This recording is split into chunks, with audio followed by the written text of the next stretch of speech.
LPG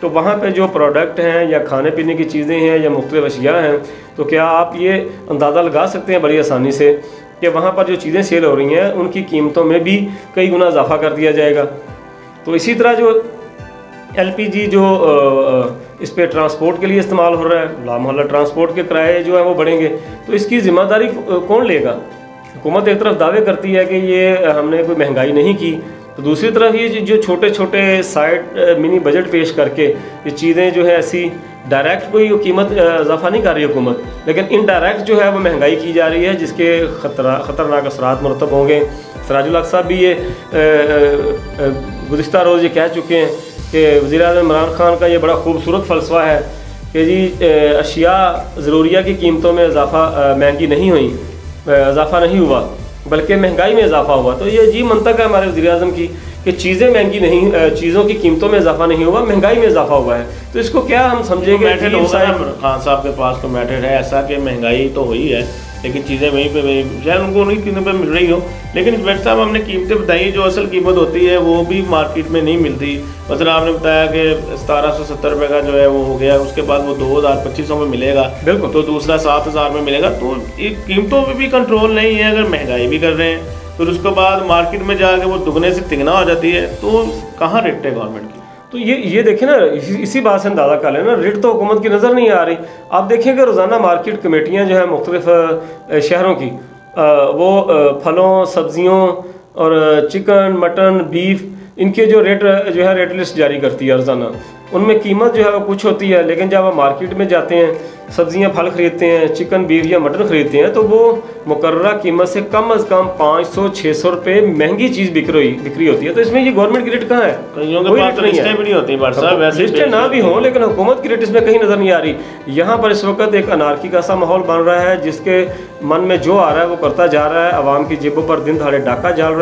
رہا ہے، لیکن حکمران جو ہے وہ بانسریف جا رہے ہیں، امن سکون کی، چین کی، سمجھ نہیں آتی کہ وہ ان کو بتانے والا کوئی نہیں ہے، وہ عوام کی سنیں تو انہیں پتہ چلے کہ جی چیزیں جو ہیں وہ 500-600 روپے، دیکھیں کتنی مہنگائی ہے کہ حکومت ایک چیز کی قیمت مقرر کرتی ہے 10 روپے، لیکن وہ بازار میں 100 روپے کی مل رہی ہے۔ تو حکومتی ادارے، بیوروکریسی، یہ ڈپٹی کمشنر، پرائس مجسٹریٹ،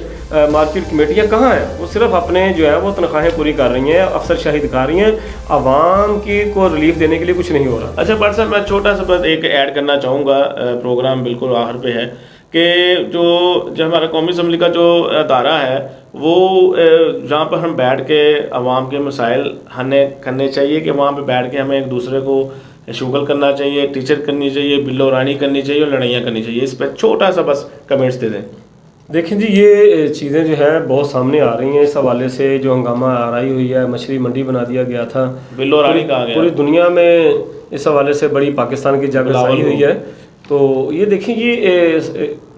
بہت ہزاروں افراد منتخب کر کے ان لوگوں کو اسمبلی میں بھیجتے ہیں۔ یہ ان افراد کا ایک منتخب جو لوگ ہیں اسمبلیوں میں بیٹھتے ہیں، ان کو وہاں جا کے کوئی سنجیدگی کا مظاہرہ کرنا چاہیے کہ ان پہ جو عوام کے ٹیکسوں سے جو رقم حاصل کی جاتی ہے وہ ان پہ خرچ ہو رہی ہے۔ اسمبلی اجلاس پہ کروڑوں روپے خرچ ہوتے ہیں، وہاں بجلی استعمال ہوتی ہے، وہاں فرنیچر رکھا گیا ہے، وہ عوام کے ٹیکسوں سے بنایا گیا ہے، اس کی بلڈنگ عوام کے ٹیکسوں سے بنائی گئی ہے۔ تو وہاں پر جا کر یہ ٹھٹھا مخول کرتے ہیں، ہنسی مذاق کرتے ہیں، وہاں پہ اس طرح کی بچگانہ حرکتیں کرتے ہیں، بجٹ کی کاپیاں وہاں پر اچھالتے مارتے ہیں، بجٹ کی کاپیوں پہ بسم اللہ الرحمن الرحیم لکھا ہوتا ہے، کلمہ طیبہ لکھا ہوتا ہے۔ تو میں حیران ہوں کہ یہ خود کو اتنا جو ہے وہ سلجھا ہوا ثابت کرنے کی کوشش کرتے ہیں، خود کو بہت یہ ایلیٹ کلاس بتاتے ہیں، لیکن اس کے باوجود یہ کھلی جہالت جو ہے قومی اسمبلی میں آپ نے دیکھی کہ کس طریقے سے یہ ہلڑ بازی کی گئی۔ ایسے ہی لگ رہا تھا جیسے کسی محلے میں کوئی کرکٹ میچ کے جو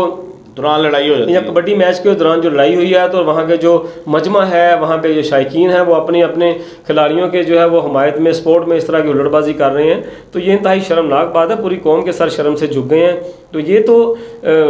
ایسے لوگوں کو اسمبلیوں میں نہیں بھیجنا چاہیے۔ یہ تو اب آئندہ آنے والے انتخابات میں قوم کو دیکھنا ہے کہ کیا آئندہ بھی انہوں نے ایسے ہی لڑاکا طیارے جو ہیں اسمبلیوں میں بھیجنے ہیں، یا پرامن طریقے سے ان کے مسائل کے حل کی طرف توجہ کرنے والے اور ایسے قوانین کرنے والے لوگ بھیجنے ہیں جو ان کے مسائل حقیقی معنوں میں حل کریں۔ جی بالکل ناظرین، آپ کو سوچنا چاہیے انتخابات میں کن لوگوں کو آپ نے انتخاب کرنا ہے جو کہ آپ کے مسائل کو حل کریں، اور قومی اسمبلی میں بیٹھ کے ایک دوسرے کو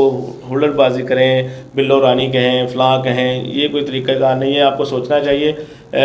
بہت سارے ایشو تھے آپ کے ساتھ ہم نے ڈسکس کیے. آپ کو پروگرام ضرور پسند آئے گا. اگلے پروگرام تک کے لیے اجازت دیجیے. ارد گرد کے لوگوں کا اور اپنے لوگوں کا خیال رکھیے گا. پاکستان زندہ باد.